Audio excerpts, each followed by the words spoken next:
এই মুহূর্তের যে খবর পাওয়া যাচ্ছে যে 28শে ফেব্রুয়ারি চূড়ান্ত ভোটার তালিকা প্রকাশিত হতে চলেছে, অর্থাৎ বড় খবর এই মুহূর্তের যে 28শে ফেব্রুয়ারি চূড়ান্ত ভোটার তালিকা প্রকাশিত হতে চলেছে। আগে 14ই ফেব্রুয়ারি ভোটার তালিকা চূড়ান্ত ভোটার তালিকা প্রকাশ হওয়ার কথা ছিল। গতকাল যেটা একেবারে সুপ্রিম কোর্ট নির্দেশ দিয়েছিল যে স্ক্রুটিনির জন্য আরো 7 দিন সময় বাড়ানো হোক এবং তারপর 14ই ফেব্রুয়ারি ভোটার তালিকা প্রকাশিত হবে না, অর্থাৎ চূড়ান্ত সেটা বোঝা গিয়েছিল। আর এবার যে খবর পাওয়া যাচ্ছে একদম যে 28শে ফেব্রুয়ারি চূড়ান্ত ভোটার তালিকা প্রকাশিত হতে চলেছে। আর কি তথ্য রয়েছে, রুমা পাল আমাদের প্রতিনিধি রয়েছেন আমাদের সঙ্গে। রুমা, দেখো, নির্বাচন কমিশন নোটিফিকেশন দিয়ে জানিয়ে দিল যে 28শে ফেব্রুয়ারি চূড়ান্ত ভোটার তালিকা প্রকাশ পাবে এবং 14ই ফেব্রুয়ারি পর্যন্ত শুনানি হবে। তারপরে যতগুলো ডকুমেন্টস বা ডিসপোজালের স্ক্রুটিনির বিষয় রয়েছে সেটা 21শে ফেব্রুয়ারি পর্যন্ত হবে, কারণ আদালত আগেই বলেছিল 7 দিন সময় স্ক্রুটিনির জন্য দিতে হবে। সেক্ষেত্রে 21শে ফেব্রুয়ারি এবং রেশনালাইজেশন পোলিং স্টেশন, এই যে বুথের যে পুনর্বিন্যাস, কত বুথ থাকবে, এই যে বাড়ার বিষয়টা ছিল, সেই তালিকাটা কিন্তু 25শে ফেব্রুয়ারি প্রকাশ পাবে। এবং চেকিং অফ হেলথ প্যারামিটার, মানে এগুলো সমস্ত ঠিক আছে কিনা সেক্ষেত্রে 27শে ফেব্রুয়ারি রিলিজ করবে এবং 28শে ফেব্রুয়ারি কিন্তু চূড়ান্ত ভোটার তালিকা প্রকাশ পেতে চলেছে।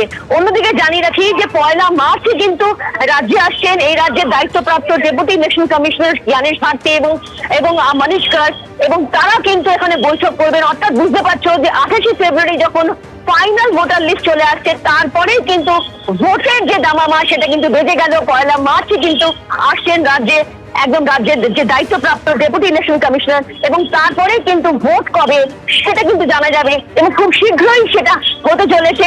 অন্যদিকে জানিয়ে রাখি যে 28শে ফেব্রুয়ারি ফাইনাল ভোটার লিস্ট, যেটা কিন্তু বারবারই বলা হচ্ছিল সিও দপ্তর থেকে, যদি 28শে ফেব্রুয়ারি না হয় তাহলে কিন্তু পরবর্তীতে ভোটের ক্ষেত্রে কিন্তু অসুবিধা হয়ে যাবে, ভোটের দিনক্ষণ ঘোষণার ক্ষেত্রে অসুবিধা হবে। আজকে কিন্তু বৈঠক ছিল দিল্লিতে নির্বাচন কমিশনে, এবং সেই নির্বাচন কমিশনের বৈঠকের পরই যে খবর আসছে এবং নোটিফিকেশন জানিয়ে দেওয়া হলো, নির্বাচন কমিশন জানিয়ে দিল যে 28শে ফেব্রুয়ারি চূড়ান্ত ভোটার তালিকা প্রকাশ পাবে।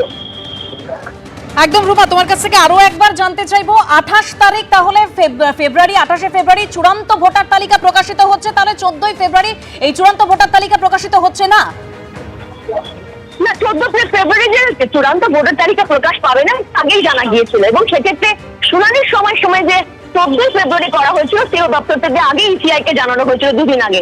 তারপরে সুপ্রিম কোর্টে মামলা ছিল, সেক্ষেত্রে নোটিফিকেশনটা আসেনি ইসিআই তরফ থেকে, কিন্তু শুনানি চলছিল। আজকে কিন্তু নির্বাচন কমিশনে বৈঠক ছিল, ফুল বেঞ্চের সাথে সিওদের বৈঠক ছিল, এবং সেই বৈঠকে কিন্তু চূড়ান্ত সিদ্ধান্ত হয়েছে এবং সেটা নোটিফিকেশন দিয়েও জানিয়ে দেওয়া হয়েছে যে 28শে ফেব্রুয়ারি হচ্ছে চূড়ান্ত ভোটার তালিকা প্রকাশ পাবে। 14ই ফেব্রুয়ারি পর্যন্ত শুনানি চলবে। 21শে ফেব্রুয়ারি, যেটা আদালতেরও বলেছে স্ক্রুটিনির বিষয় রয়েছে, এবং অবশ্যই স্ক্রুটিনি যেমন ডকুমেন্টস রয়েছে, ডিসপোজাল রয়েছে, সেটা কিন্তু 21শে ফেব্রুয়ারি পর্যন্ত চলবে। 28শে ফেব্রুয়ারি হচ্ছে চূড়ান্ত